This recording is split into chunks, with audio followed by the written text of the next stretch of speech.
meeting. He's going to come down. We'll introduce him. He'll make a few remarks, and he appreciates this. He appreciates these hats. He wants this again. He wants this again. He said this is didn't he say this day, the first of many of these. And while I'm preaching, I didn't bring my Bible, but while I'm at it though, I was going to say this later and I'll say it again. We're all members of all the fraternal organizations.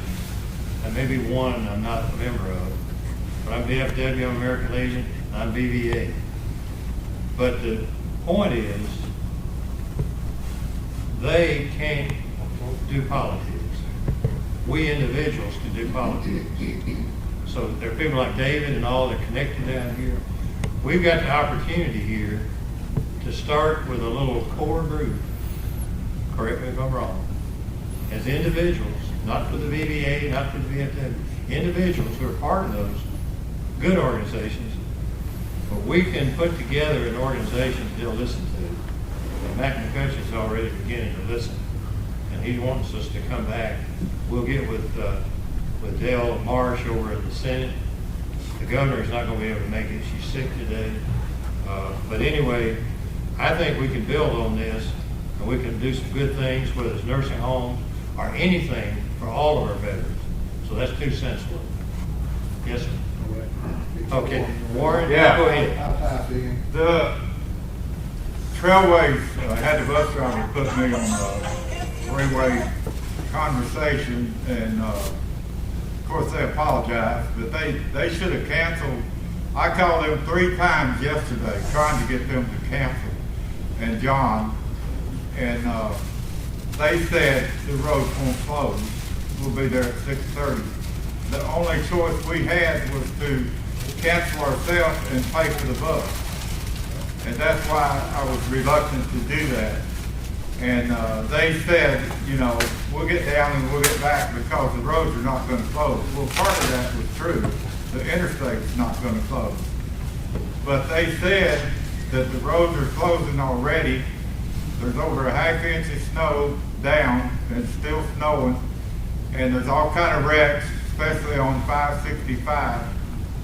And so the terminal sent the bus driver over to their maintenance Trailways here in Montgomery to get snow chains for the bus and to be schooled on how to put the snow chains on. And they said, yeah, they said, y'all need to leave right away. And I said, well, we're not going to just turn around right now and come back. And he said, well, I'm going to tell you, it's getting worse by the minute and it's deteriorating. He said, if you wait very long, he said, you'll be able to get back to the vicinity of 565 because they're not going to close the interstate. But he said, once you get there, I'm not sure you'll be able to get to your vehicles, which of course we know are at Cracker Barrel, and then those that are in Priceville. But he said, I highly recommend you turn around and come back as soon as possible. And so the bus driver's already back. He already went and got the snow chain. And so I told him, I said, we will do this 11:30 until maybe 12:15, if that's how long it takes. It was scheduled 11:30 to 12:30. And then we'll get back on the bus and head back. And I told the bus driver, I said, we can stop at a quick, wherever there's McDonald's and stuff, and just get something to bring on the bus, and then eat on the bus on the way back. We have at our disposal here the EMA, the highway patrol downstairs. What if we get into this and we get them to communicate with each other a possible way? And if everything still is clear and goes, not been hanging for another 45 minutes, then you'll be able to meet like we originally set this up for, so we don't have 5 people sitting in these chairs from the legislature. Well, we can check with the city. you do that, David. But this guy, plus what the EMA director said out there, he said they're telling you the absolute truth. If you don't get on the road soon, you're going to be in serious trouble. So it's not, you know, and it's bad because this bus is costing us, the time we tip the driver, it's costing us almost $1,500.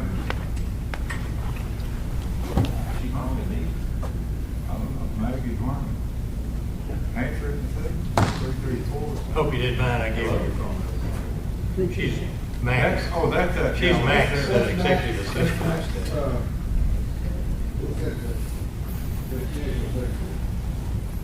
Yeah. Well, he said if we get on the back. I'm in the state house right now. We might be able to get to our vehicle. I'm down in the. I'm not surprised, and they do close 5:45, you know, and so we really need to get back as soon as we can. I'm saying 12:15 to 12:30. It's 11:30 now, and the bus driver's sitting out there waiting now. And McCutcheon had to go over to his what do you call them, leadership meeting. Leadership. And he's going to bring some of the leadership guys over here, and they're going to come over here as soon as they can. And he'll talk to us. So we can voice some concerns. Motorcycles. That did not, we had it set up, they were supposed to be at the Exxon station waiting on y'all when y'all exited the interstate. And they would have been there, but it would have been a limited group. But they weren't going to be able to do what we wanted them to do down here because of the city of Montgomery's bull. And I expressed that to Mr. Todd explicitly. You know, State House owns the meters, the city owns the meters, the State House owns the building. We weren't going to be able to put our motorcycles out as bring them in, we weren't bring them in here, down the lane, Union Street, and then just stage them along the sidewalk area here at different areas. Nope. Those will have to be put over in the parking lot over at Crampton Bowl, blah, blah, blah, blah, whatever. So anyhow, I apologize. We thought we had one of the most beautiful things set up here. We were supposed to have 150 people here. How many American Legion people do you see in here? Oh, no, I'm talking about, we had them, that was the commander of the American Legion just left. The blonde lady. And she might come back when she thinks something's going on. But I do apologize for that. Hopefully y'all will get enough of the information from Mr. McCutcheon and the legislatures to help. Our biggest thing is that we've got 465,000 veterans that live here in the state of Alabama. 133,000 of those live in the state of Alabama that are Vietnam vets. 33,000 of those are combat vets. 465,000 people, guys. Where are they? We, as organizations, American Legion, VFW, VVA, DAV, these organizations, they have their own agendas. Vietnam Vets of America, we hadn't got an agenda because of our present state of disarray. But these other organizations have direction. They have their way of doing what they want to do. And they don't share because they want to have their own voice in their own area. But there has to be a way for us to bring those organizations together in a single entity that gives us a coalition of veterans, 465,000 veterans. And you'll have to understand that January the 1st, 10,000 per day baby boomers will turn 65. Okay? Of that 10,000 per day for 5 years, that's 3.6 million people. Of that 3.6 million people, I don't know how many of those live in the state of Alabama, but I do know that if you try to get in a nursing home right now, the waiting list is 133 in Bill Nichols. It's 45 up at Tuscaloosa. It's 23 down in Vamad, which I don't know why it's not longer, because that's where I want to go, to Vamad.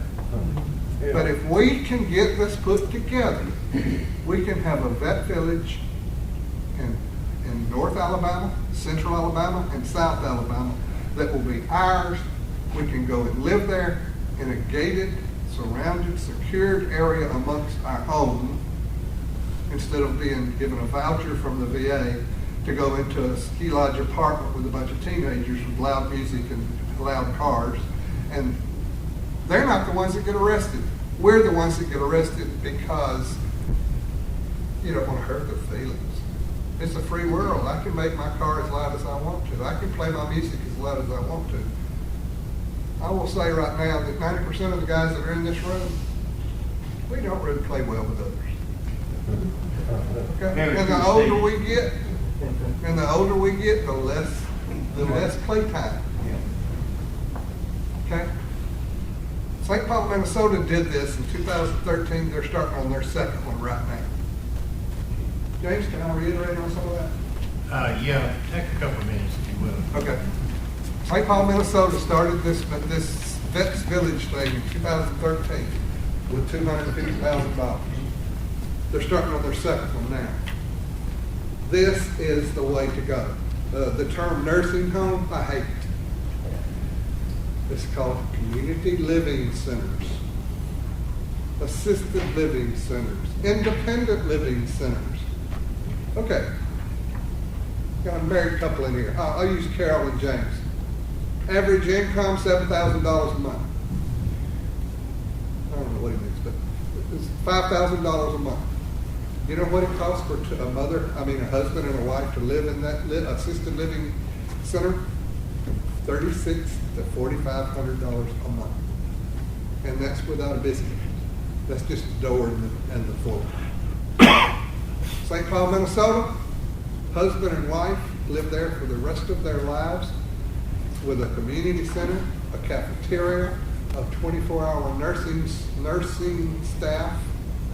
Now, I'm talking about emergency room. We're talking a nurse that holds the vault on the pills that you can't remember you took last night. And with a workshop and all these other things, $550 to $750 a month. Now, would you like $750 a month coming out of your check, or $4,500 a month? Okay, let's go up one. The tier 2 of the facilities is $6,600 to $8,300 per month. The tier 3, which is where Mr. Rose is at, is $83,000 to $22,000 a month. Or warrants, money man. What I'm saying is that, guys, we live in a mortgaged house, or our house is paid for. Okay? Some of us built their houses. It's paid for, lock, stock, and barrel. But you still have to maintain it. You still have to get the plumbing fixed. You still have to change an air conditioner when it goes out. Wouldn't it be nice to live in your own little bungalow, 2-bedroom village with a gardening area, with a flowering greenhouse, with a community center for playing bingo and deck checkers? You have a cafeteria to eat in. You have a bus out front that says, all right, Colette Travel Agency is going to Ireland this week. Anybody that wants to go, give me $575, get on the bus, we're gone. We have a bus out front that says Colette is going to Panama. Not Panama City, Panama Canal. Give me $2,200, get on the bus, we're going. It's guided.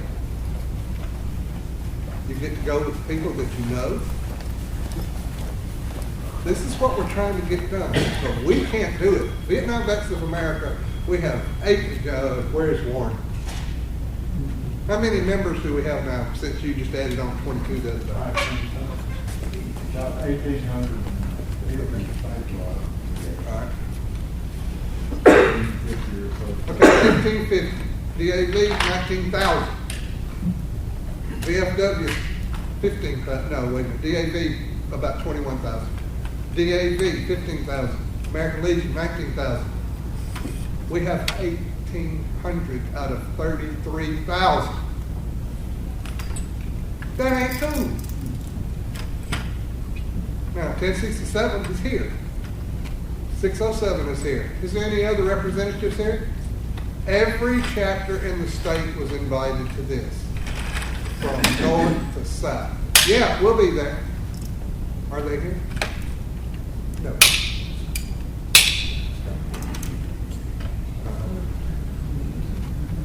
That's why we need to step up and start working together. together as groups to make it happen. And we've been given an opportunity here that is very honorable, because it doesn't happen that often. We get the opportunity to see the legislature, Yeah. meet with the legislature. And this is it's a rare opportunity today, and I think we all feel the same way. I feel honored that the State House of Representatives would invite us here today, even though the day didn't work out, the weather didn't work out too well. But I think we all feel honored that our state government would want to invite us here and to honor our veterans and say welcome home. And as I said earlier, to invite our 3 Medal of Honor recipients and to offer special recognition to them in the 1 o'clock session. That's the most important thing today, as far as I think we're all concerned, is to be here for the recognition of 3 of our Vietnam, and they don't like to be called heroes, but the truth is the truth. We hope to have 2. I think everybody knows Mike Rose, who's here, the most recent recipient. I'll just go ahead and say a few things about Mike's background. I think many of us actually watched on TV when Mike Rose received his Medal of Honor from the President back in October. We were all touched by that. And if you read, and I know he doesn't want all these tributes, but I'm just being honest with you. If you haven't read the circumstances of what he did as a medic, combat medic in Laos in Operation Tailwind, please do, because it will encourage you, and you probably have. But I'm going to invite him to say a few remarks. He can talk as long as he wants to, right? But I will say that what he did in 2 days was something special. He saved some soldiers. 4 days. 4 days. And he took some personal wounds. But we'll let him speak in a moment. We are blessed to have with us today. And Mr. Speaker, you got here just in time for us to be talking about you and recognizing you and thanking you and the House membership for inviting us here today. We're blessed that you would do that, and we thank you for doing that. We feel bad the weather didn't work out, but we will have a presence here this afternoon. Mike Rose, our Medal of Honor recipient, of course, is going to stay. We'll have a presence this afternoon, but we wanted to invite you to come and make a few remarks. And let me just...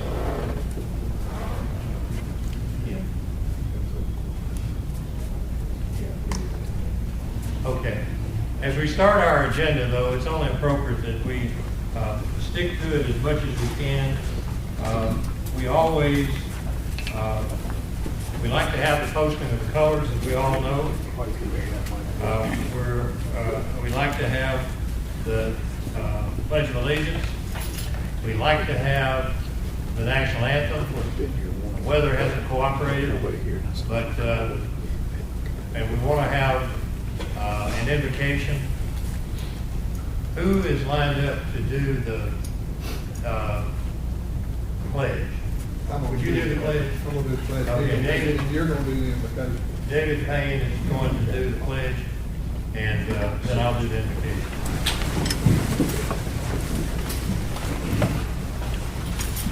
I pledge allegiance to the flag of the United States of America and to the republic for which it stands, one nation, under God, indivisible, with liberty and justice for all.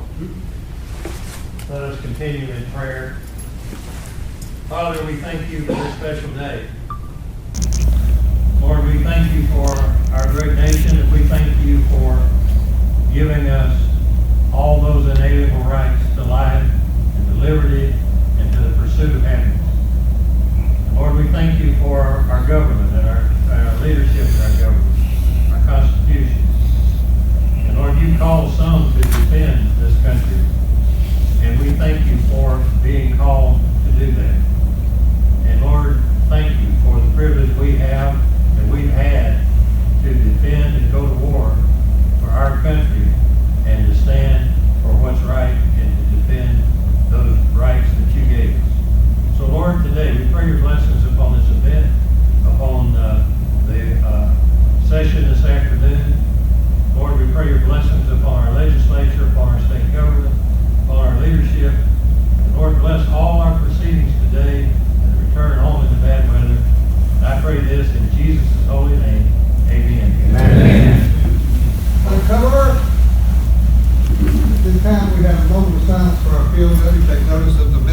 Chip.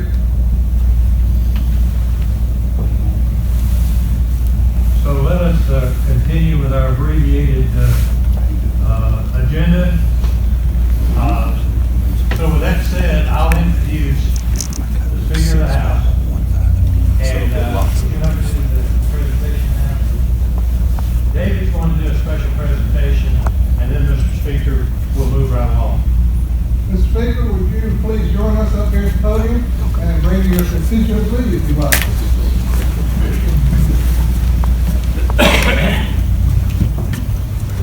You will stand right here, please.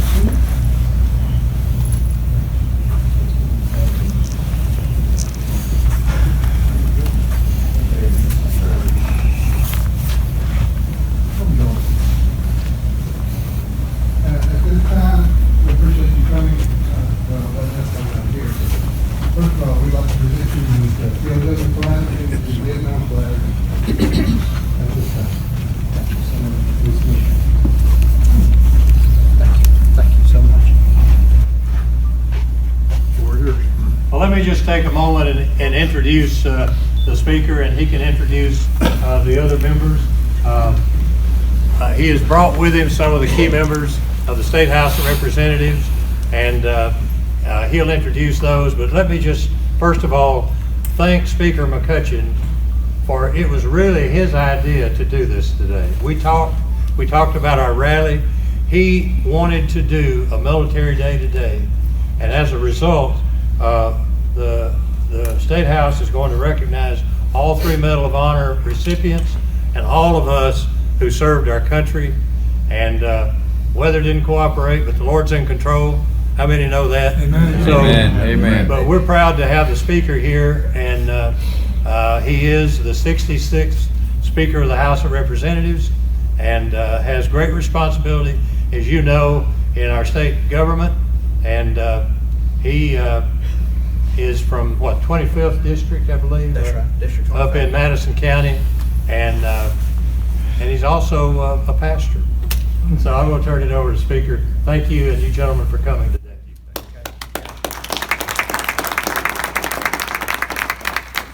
Thank you, Colonel. And let me say what an honor, and I really mean this, what an honor it is to have you with us today. This is our second military day. And what we do in the House of Representatives is that we address all of the bills dealing with our veterans and our military individuals in the state on this particular day. And then, of course, we move from there. To my far right here is Chairman Barry Moore. He is Chairman of Veterans Affairs of the Veterans Committee in our House. Next to him is Representative Dickie Drake. He is Vice Chairman of the Veterans Affairs, which serves with the Governor and also in our Veterans Committee. And then there's Chairman Howard Sanderford, who is Chairman of our Sunset Committee. They wanted to come down and just say a few words. The Veterans Committee will be handling the legislation that we have today on the floor. And I thought it very appropriate, Colonel, that we have the veterans here today, and then also to be able to recognize our Medal of Honor, which you have made us so proud in Alabama for your service. I think that we have 2 that will be with us today. Out of the 3, there'll be 2 there. What we'll do today is we have a resolution which will be read in honor of y'all. And what we'll do is we have a special place of seating for you, which will be in the gallery as you come in, and it'll be there, and all of the members will be able to recognize you and give you due respect for that. So I just want to say thank you for being here. Thank you for your service. In this, I can remember during the Vietnam era, walking through the airports and it was a difficult time for those of us that were in the military that wore the uniform.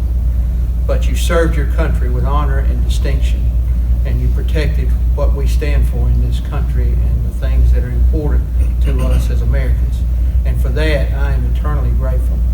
And you have my support. You'll always have my support for your service and what you've done for our country. So at this time, I'm going to, and I will display these flags in our Speaker's office with pride. And so, Chairman Moore, I'm going to let you make some comments, and then we'll just go down.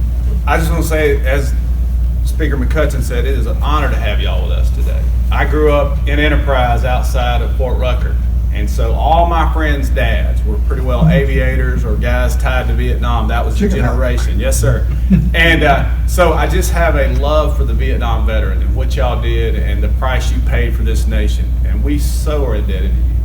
And I want to thank Speaker McCutcheon for allowing us to have this. It's the second annual Veterans Day. And so y'all are our guest of honor. Anything we can ever do to help you, please reach out to myself or the speaker. Today we're going to be bringing a bill that I sponsored for Purple Heart parking spaces. Do y'all know about the Purple Heart parking spaces around the state? Well, what they've had the sign, and we've had volunteers painting the stripes, but no law, no teeth to protect that space for the veterans and for the Purple Heart recipients. So today we're going to be bringing that bill as well. So again, it's an honor to have y'all. Y'all are a blessing to us, a blessing to the state, and a blessing to our great nation. And thank you.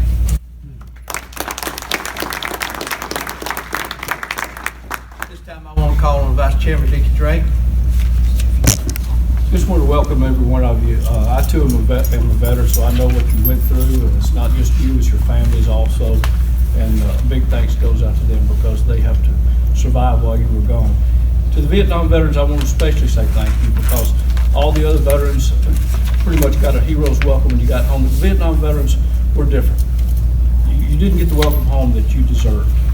And I just want to thank Speaker McCutcheon for giving me the privilege and the honor of serving on the Veterans and Military Affairs and also on the Military Stability Commission with the governor. I want to do anything and everything I can do to support the veterans. And I've got two bills on the agenda today. One of them is Parks for Patriots, which gives you free access to any state parks in the state of Alabama free of charge. That includes the dock at Gulf Shores, boat launches, the parks at any time you want to go. So all you got to do is show your ID card. If you don't have an ID card, show your DD-214. It doesn't matter. You're going to be allowed to be in the parks. The other bill is going to be a bill that's it gives veterans, veteran-owned businesses, any business that's over 50% owned by a veteran, he will be given the preferred vendor status, so he will have a leg up on other people that are bidding in the competitive process. Thank you again for being here, and we're so proud that you're here. Thank you. Next, I'd like to introduce to you Chairman Sanderford, Howard Sanderford. He's from the Huntsville area. He's a Marine. Told him I said during the Vietnam Day I was on the ship with some Marines and we survived. We didn't kill each other before we got there, so we made it through. But he does a great service for our state. Chairman of our Sunset Committee, Chairman. He's also a Vietnam veteran. He needs to be a member.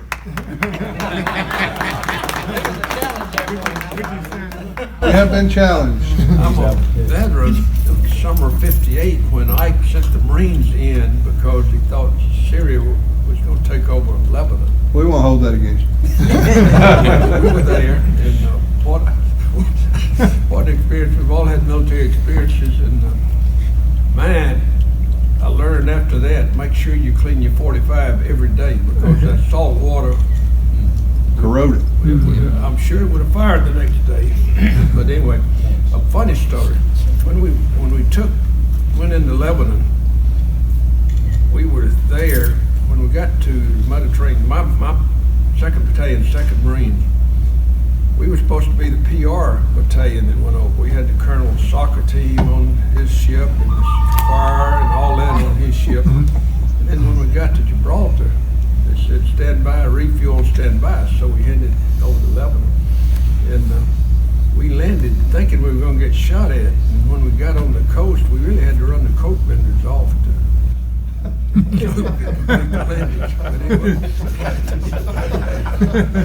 Everybody's related. That was military intelligence back in those days. Organized operation. Prepared for combat. Interesting situation was when we landed, our battalion took over the airport so that, could get the Americans out and get them to the airport. And all night long, kept hearing, didn't sound like a machine gun going on. And I talked to one of the other fellas there, I said, man, did you get any sleep last night? I said, yeah, what's the problem? I said, all those machine guns going off all night. He said, no, they were firecrackers going off. They were celebrating the fact that we had come in. I thought, well, I wish somebody had told me that ahead of time, because I sure would have enjoyed a little more sleep than I got that night. But anyway, the colonel did ask me to be here. I guess you need a brain in every organization, and it was a real pleasure to be here. And of course, what you all went through, we have made sure in Huntsville that does not happen. Every group that comes back from deployment is honored and received very well, and the colonel shaking his head. He's been part of a bunch of those. But anyway, we make sure that in Huntsville, nothing like you all service in Vietnam happens again in Huntsville, Alabama. So I salute all of you, appreciate your service. Probably one of the most difficult wars, I guess, that we've had, and unfortunately, so many of these get into political battles. But delighted to have you all here, and we want to, as the speaker said, want to pay respect to you while you're here. Thank you very much.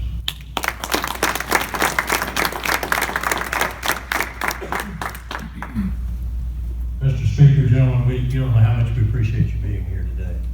And we're honored you'd be here. And he said something, if you don't mind, I said it a while ago. Speaker McCutcheon said this is the first of many of these. And how many want to come back? How many want to bring all of our brothers and sisters back and let them experience this? Thank you, sir. And there's 465,000 of us in Alabama too. We want to get the word out to them. Amen. Thank you for coming, and God bless you all.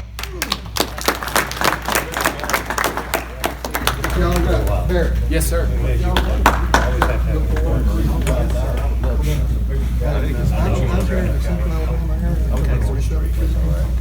We make some out there. Yes, sir. Hey, David, I'm going to get That's right. You're using this. Thank you, gentlemen. It's an honor to have y'all here. We appreciate it. Stay seated. Stay seated. Y'all doing all right? How you doing, sir? Fine. Doing all right? Good to see you. Thank y'all so much for being here. We got members of the chief. We got some more representatives that want to come in and say more of us. Come on up. Folks, we've got a couple of more legislators, and we could just take just a few moments. Sure. Chairman Randy Wood and Representative Nathaniel Ledbetter, who is the majority caucus leader. And why don't y'all come up and address. Okay, listen up, guys. Ready? We certainly appreciate you guys being here, and thank you for your service. Alabama has over 400,000 veterans, with 40,000 of those veterans own their own businesses, and the impact that you have on our state is tremendous. And thank you so much for what you've done for my family and for my grandchildren, and keeping us free and a country that we can do the things that we want to be, and allows us to be here today. So thank you for being here and braving the weather. It's certainly going to be a challenging week for us because of the weather.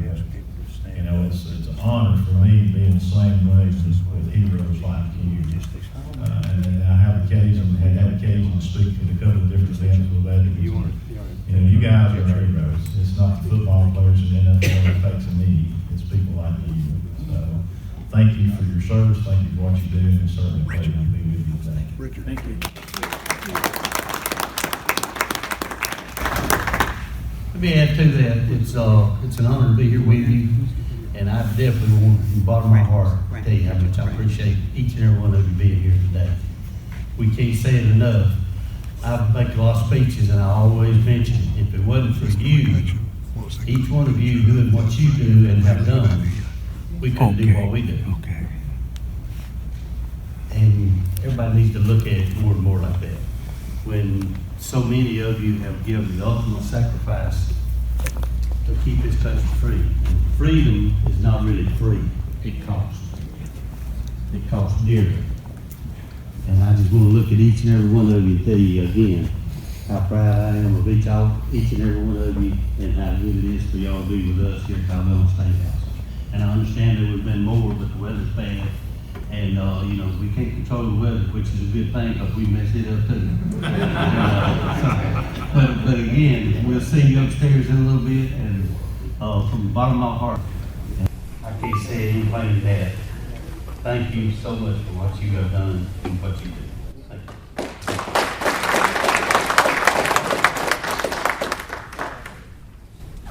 Guys, he wants a picture of us up here, so we need tall, medium, short. Move! Come on! Wait.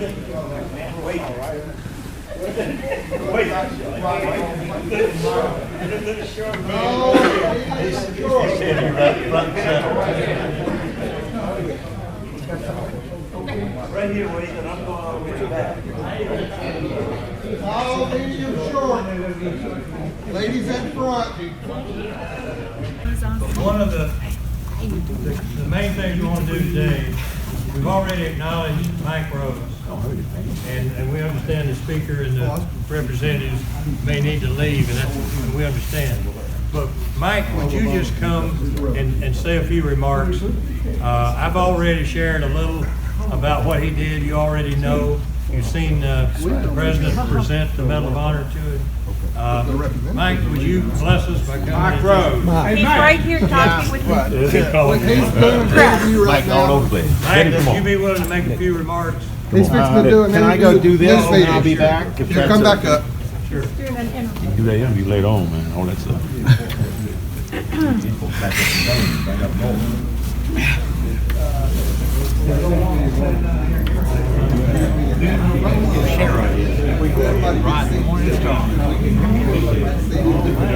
Very top 10,000. Came down too.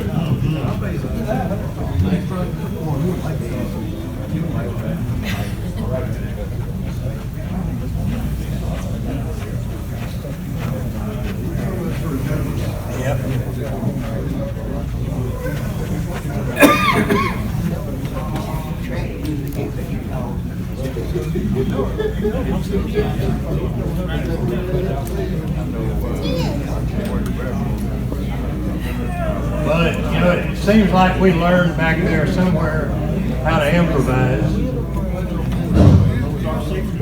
I'm gonna read something. Can I have your attention? While we're here waiting, everybody sees the missing man table that we have up here at the front of the podium. I'm gonna read that, I call it a proclamation to veterans while we're waiting on Mr. Rose to get to his interview. Honoring the fallen Vietnam veterans. The members of, this is Central Alabama. Y'all are Huntsville, so that's not Central Alabama. We're veterans, though. We're all from the same group of the Vietnam Vets of America. Wish to honor our fallen Vietnam veterans, brothers and sisters who are not with us anymore, whether their passing came during combat or many years later. The following comrade table, the tablecloth is white, symbolic of the purity of their intentions in responding to their country's call to arms. A single red rose reminds us of the family and friends who continue to keep their faith. The black ribbon is for the heavy hearts which we all feel at their loss. A slice of lemon on the plate represents the bitterness soldiers, sailors, airmen, and Marines who sometimes have endured and continue to endure. Salt sprinkled on the plate is symbolic of the countless volunteers of the families and friends, and fellow soldiers. An inverted glass represents the fact that they can no longer partake with us. A lit candle is the light of hope that illuminates their journey to their final post. The empty chair shows that they are no longer with us. And my father, that flew the Jimmy Doolittle, said something to my son when he's doing his Eagle project. And he put that slogan on his Eagle project. It said, "Shed not a tear for me, for we are now soldiers in the sky." And that's engraved on a marker, a memorial like we have around the state, up in McCutcheon, Alabama, at the city cemetery. 607's responsible for the memorials, and we're trying to get 1067 to do one too. We've got 4 in process right now, so everybody, we got to join together. I see that Mr. Atkins is in. Where'd Mike go? Still talking. Okay. You want to talk? Speak. Yep, thanks. It's good to see our Legion sister and brother here. We appreciate your coming today. We're all Legionnaires, and we're all VFW members too. Captain Mr. Mike Rose is tied up in an interview. He's going to share some thoughts with us. We're going to wrap up as soon as we can because of the weather. But I'd like to go ahead and reiterate a little bit some of what David said, what Warren said, and what others have said. We are here today to be honored and blessed that our state legislature would do that. And this afternoon, you're all invited who can to stay for the formal session at 1 o'clock. Some of us will be here, Mike will be here, and the speaker will have a special event, as you know. It's already been said, but we honor those who served. We remember those who didn't make it back, and we don't forget our wounded, emotional, physical, and we don't forget the 20 a day nationwide who can't bear the pain anymore and end their lives. We all care, and we all do what we can. And that leads me to the main point I have to make, and that's this. David said it too. We have 465,000 veterans in this state. We love the fraternal organizations. I'm a member of just about all of them. But they'll tell you that they're restricted on political activity. There are those of us who want to pull together a core group who don't have that restriction. And it can be a state coalition, work to be done to put it together. But we need to get together so we can speak with one voice to our state legislature, to the governor, even to the courts about our needs, and so that they hear us. And right now, we're a lot of individuals, and we're not speaking in an organized way. And I'm not trying to sell you anything, but I have formed what can be a part of the bigger picture, and that is a state political action committee called the Alabama Association of Veterans. That name will change. It may end up a corporation. It may be something that we get together and do. But think about what we can do as we get together with a core group of people throughout the state. What can we do to speak with one voice to help our people? And I've got to say this. I got involved because my wife, my better half Carol, and I were pastoring a church in Madison with an 80-year-old lady with a 92-year-old World War II husband, and his dementia got so bad she couldn't take care of him. And she wanted to get him in a state nursing home, and I offered as a veteran to see what I could do to find out how to get him in.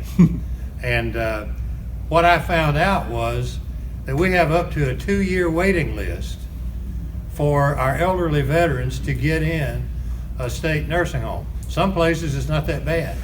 It's about a year up in Huntsville. At Pell City, it's up to 2 years. And you got to agree with me, as polite as we are and can be, we got to do better than that. We've got to do better than that. We've got two, and I've run the numbers. We've got 4,000 Vietnam era age group veterans who are dying every year. 4,000 a year.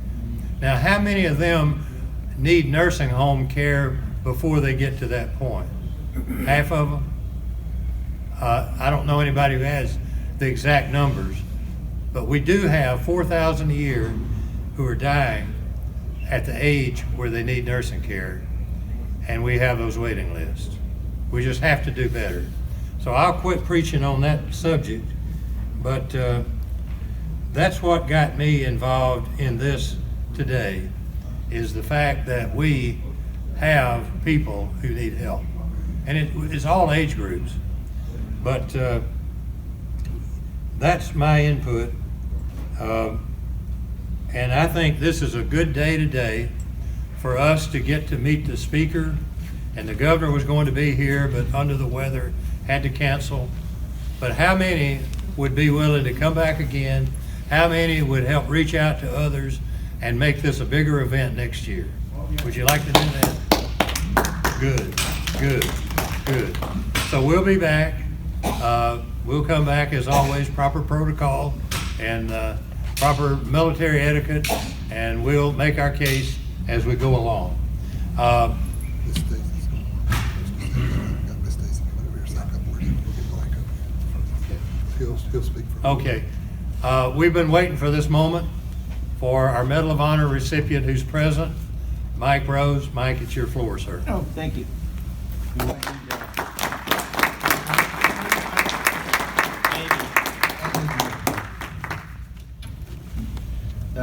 I want to say, would you quit looking at me? See, there's something about it that just makes me turn plaid. And anyway, I want to say that it's a great effort for all of you to come down here, or the other group that's here. One of the things that coming to a place like this that I know is, in a lot of senses, very political, because it is our state legislature, but you know, there's a lot of things you can get behind that has to go through the legislature. You know, it's like parking places that the gentleman was talking about, the Purple Hearts. Those things that when an individual looks at it, and it doesn't matter whether you're Democrat, Republican, liberal, where you come from originally in this country or from another place, you look at it, and there's an issue or something that is not quite right, that it does take legislative action to correct for all the people, not just a certain group. That to me is not political. That's just getting behind something that's a right thing to do. And coming up here and showing our legislators that there are things that need to be addressed for veterans. And one of the things that that I have such a warm heart for veterans is, I just recently read something that General Patton said about, and I'm not going to quote this exactly what he said, but he said that there's only two individuals that have been willing to give up their life freely. One was Jesus Christ for your soul, and the American soldier for your freedom. And the price that we have paid dearly, there are over 1 million dead, there's 47 U.S. military cemeteries overseas, and I have no idea how many here in this country, not to mention the veterans that are buried, that served, and like the gentleman just said, that those that gave up the last full measure of devotion that Mr. Lincoln referred to, and those that have passed since those times of danger. And the thing is that it's the people that are sitting in this room and rooms like this across this country that have allowed a piece of paper called the Constitution of the United States to be the longest running government on the planet Earth. It's what gives the newspaper people their freedom to do their thing. You can say what you want to say, and you don't have to fear that somebody is going to pull you off the street and put you in jail because they don't like what you said.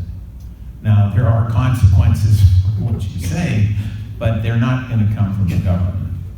So that's what I find that people in this country, because of the lack of service of so many people now, I don't think really, especially a lot of the younger people, don't have an appreciation for what the men and women of this country have done.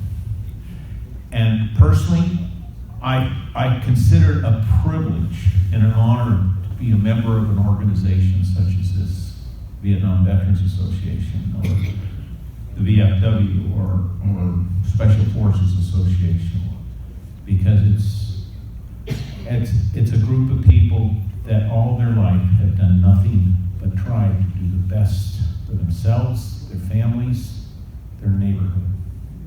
And for that, I want to, if somebody hasn't said this, thank you. And God bless and keep all of you.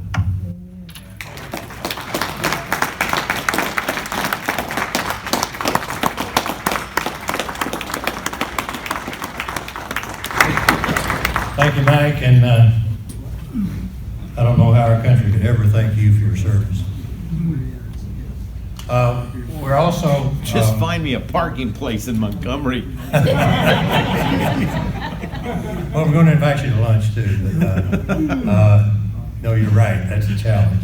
But anyway, Mike, thanks for being here, and it is going to be a special event this afternoon, and unfortunately, we know that many do have to leave.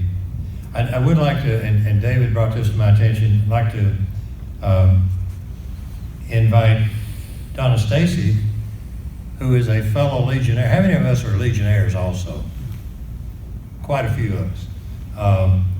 But Donna Stacey is commander of the Department of Alabama. And man, we're just proud to have you here, and we welcome your remarks.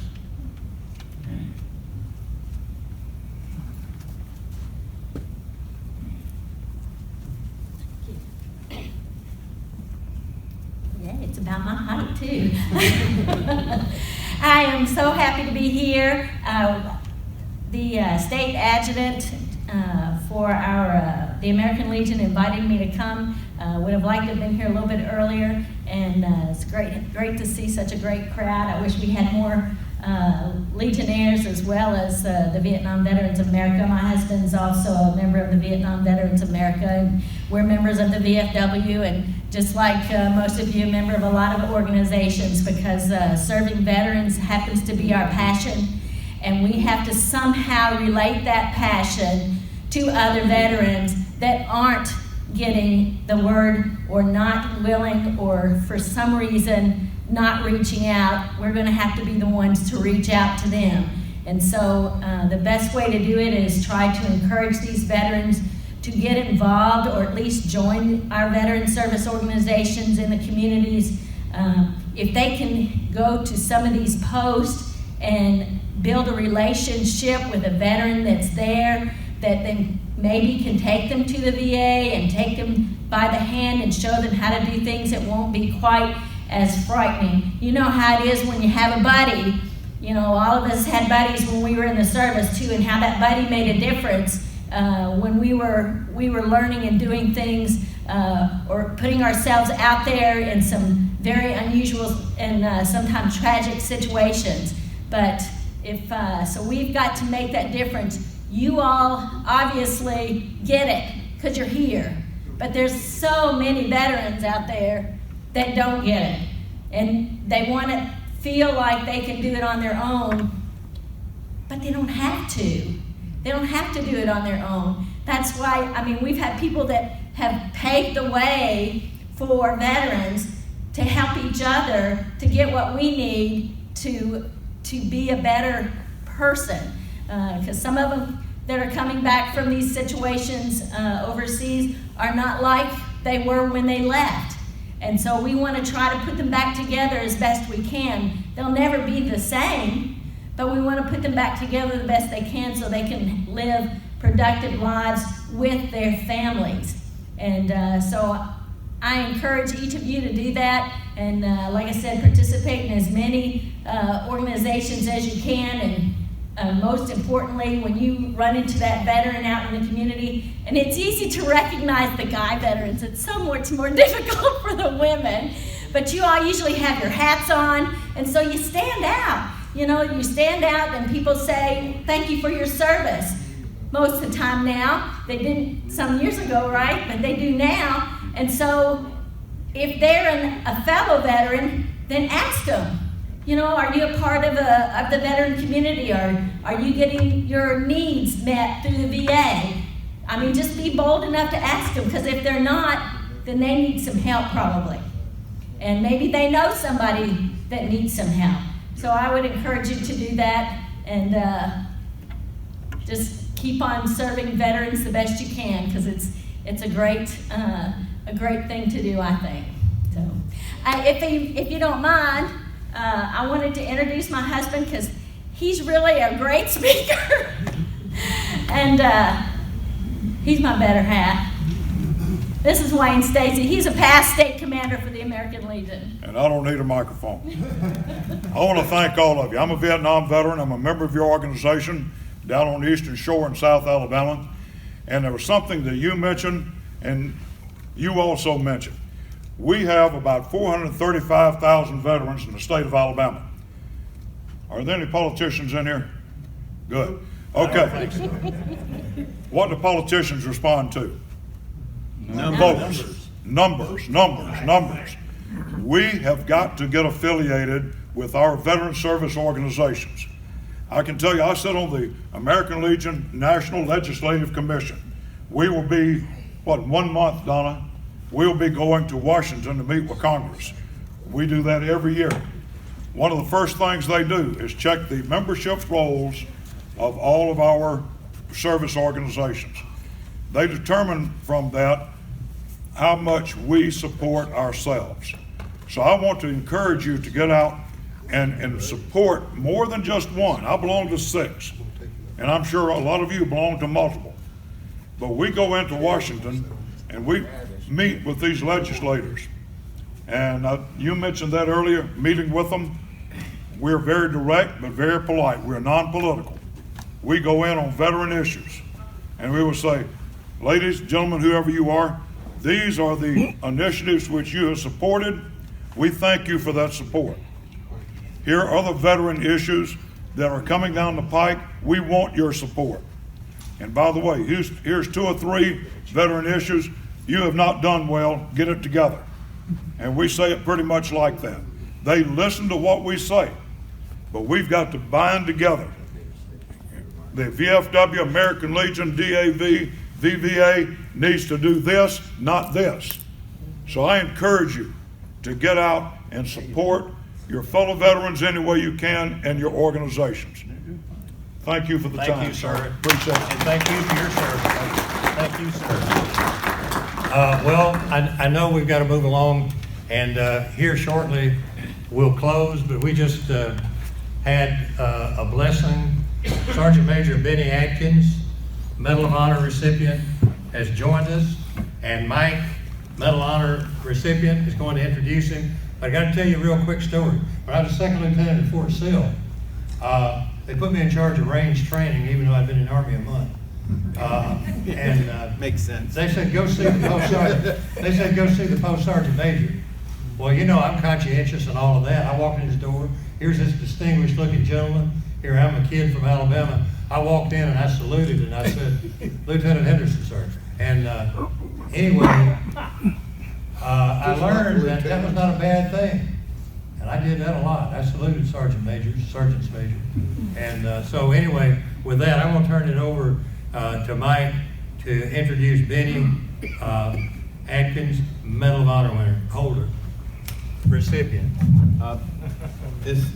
Benny, I personally don't think, I think a lot of us know who he is. Benny is one of my heroes. What he did, you can read, but one of the things that I think is about this still serving veterans. Benny has a foundation, and he raises money for education for returning veterans to get them back in civilian life, and get them educated, so they can go on to be good, upstanding citizens and do something good with their life. And that's what I'm talking about when I say that it's you guys and men like Benny set examples to keep this country going, not at the national or the state level, at the level at which it needs to be done, and that's in our communities. Because that's where progress really gets made, and it's men like Benny that get that progress moving down the road. Benny, I'm going to give you the microphone, and You're in charge now, Sergeant Major. I think you're talking about the wrong man. You know, it's my pleasure to be here today, and it's great to see a group of veterans that's out and going on a bad day. And the thing, I don't think we're really going to have it snow, do you? Not on this side of the state. But I have the pleasure now of being one of 71 living Medal of Honor recipients in this country.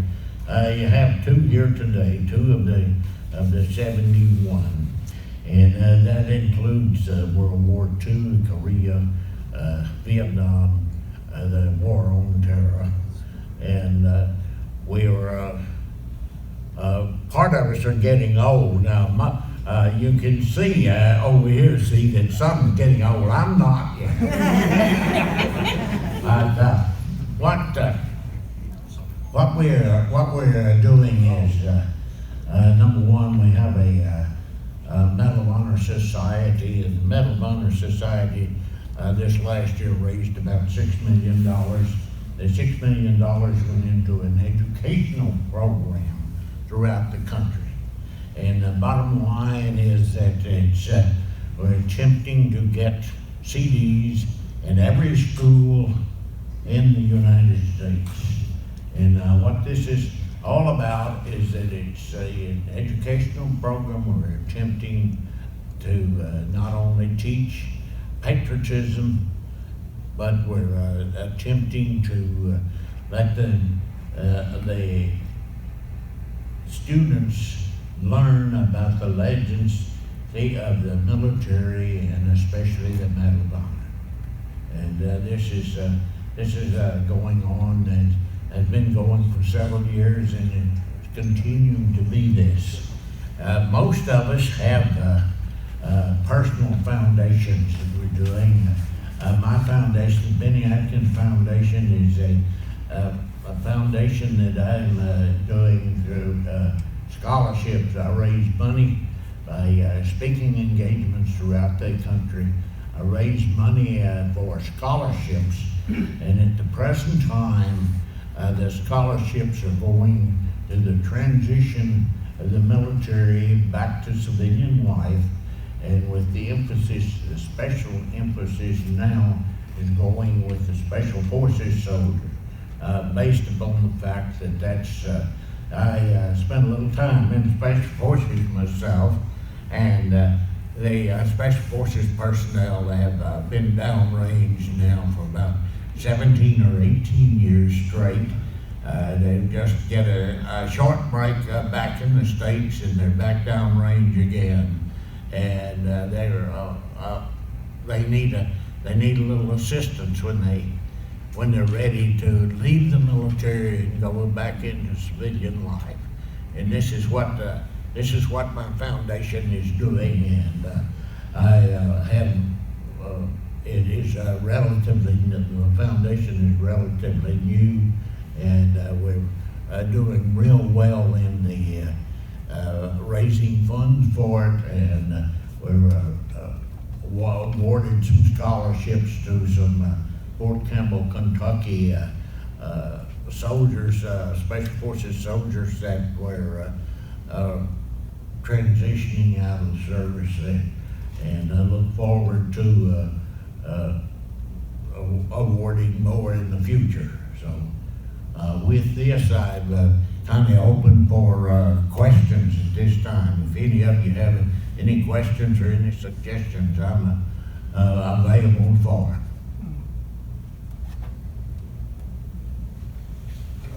We've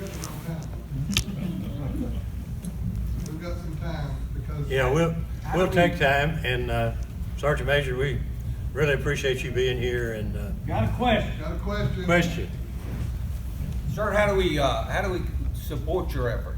I've been supporting my foundation. It's BennyAtkinsFoundation.org. Okay. And it's online, and You got all the information right off the computer, right online for that. Sure. Thank you. Good read. Thank you. Any other questions? How old are you, Benny? I'm just a young 27. 83, 38, I think the way that. 38. Thank you, sir. You blessed us today. God bless you. Thank you for the example. Thank you for the example that you set for all of us, and we all salute you. I still salute Sergeant Stacey. You know, it's funny. If you see a sergeant major even today, and I was standing at a meeting and there was a couple sergeant majors and General Parna was a 4-star general, and I noticed that he was standing at attention. Yeah. We learned. Force of habit. That's Yeah. force of habit as a lieutenant, I think. That's force of habit. But thank you both for the example that you set for us all, and we take it to heart. Here in a minute, I'm going to turn it over to another sergeant major who is going to close in prayer. But before I call on Sergeant Major Charlie Miller, who is our chaplain up in Huntsville, I want to see if Warren, who is from Huntsville and coordinating our visit from Huntsville. Warren, did you have any final remarks?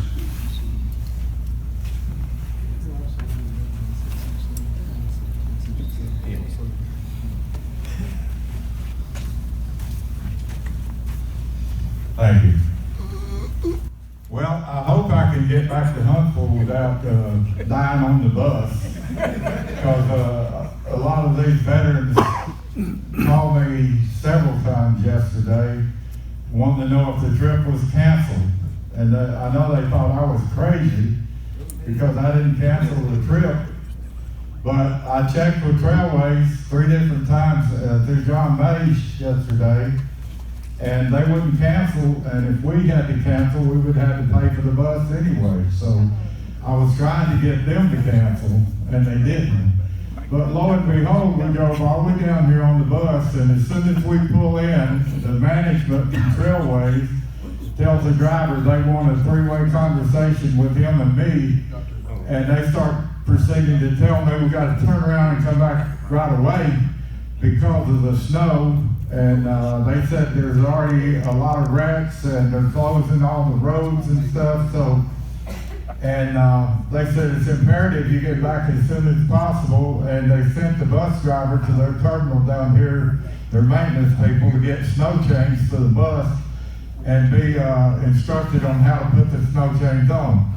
So then they told me, you do what you want to do, but we'll tell you the interstate will not close. You will get back to I-565 near Huntsville, but once you get there, you're probably not going to be able to get to your vehicles, which are in Madison near Huntsville, because everything is starting to close. And then the EMA director walked up, who's the Alabama EMA director, and he said, that's true.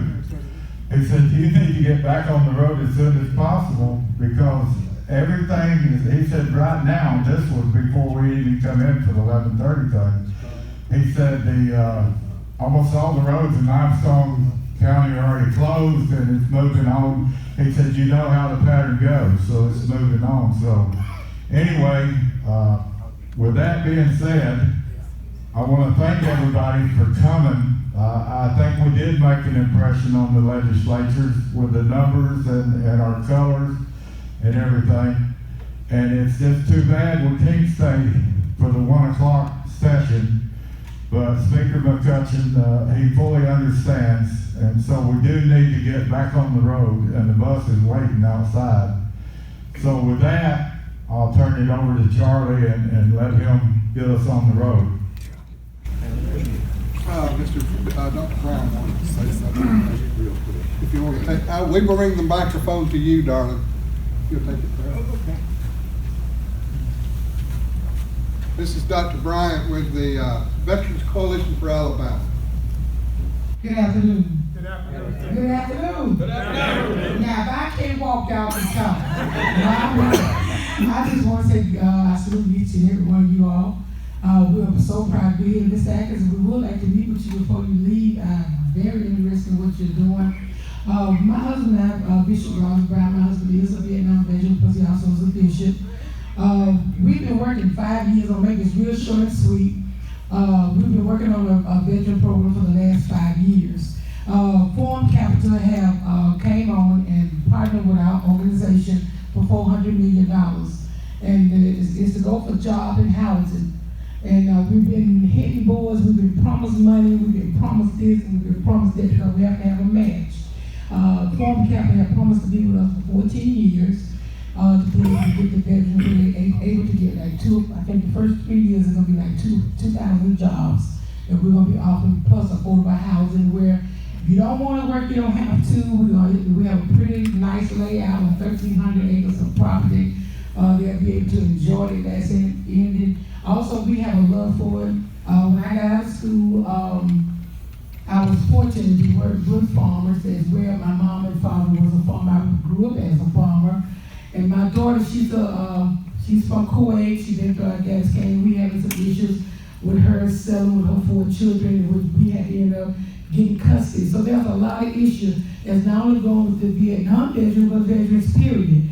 My daughter is suffering from, I can't call COP, postpartum. She's dealing with a lot of things because she did 3 terms over in the military.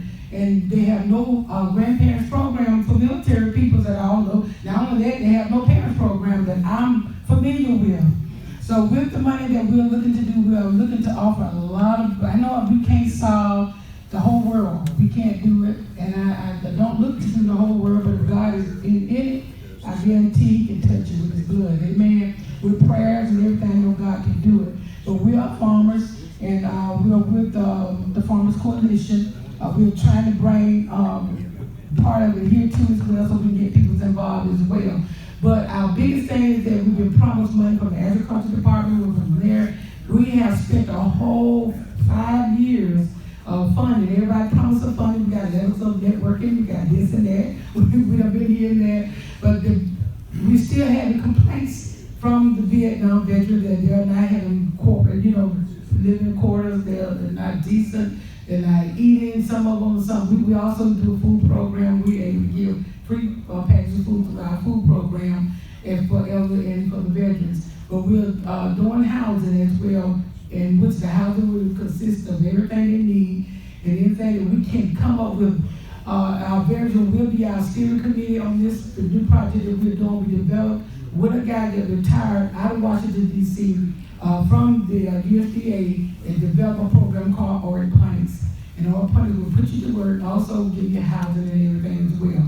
So it's a lot we're trying to do, and we're asking anybody, if you got any ideas and you all want to be part of it, you have an idea of trying to make a change, you want to change, we're looking for you guys to also help us out as well. And Chaplain Charlie Miller is going to close us in prayer. I just would like to say that I echo Mike's quote of General Patton, and that he, in his analogy, that Jesus Christ died for our salvation, and our soldiers died for the cause of freedom of mankind. Let us pray. Our dear, precious, and divine Heavenly Father, we just pause once again to honor you, as well as thank you for such a wonderful reception in our government, our state government. We pray that you bind us together, our legislative group, as well as our veterans, to seek ways to protect the need of our fellow comrades. Father God, we just pray that you keep us bound together in your Christian love and help us to always honor our motto, and that is to simply to never ever leave no man behind. As we go, help us to go in peace. In Jesus' name we pray.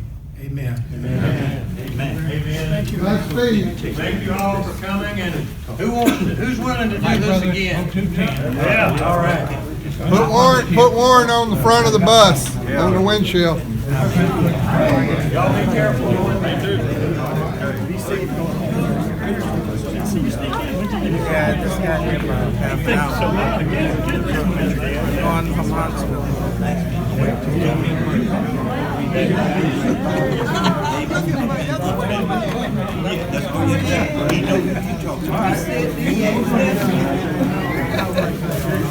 Have a safe trip home.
Visit us online at www.vietvathsv.org. VVA Chapter 1067, Huntsville, Alabama.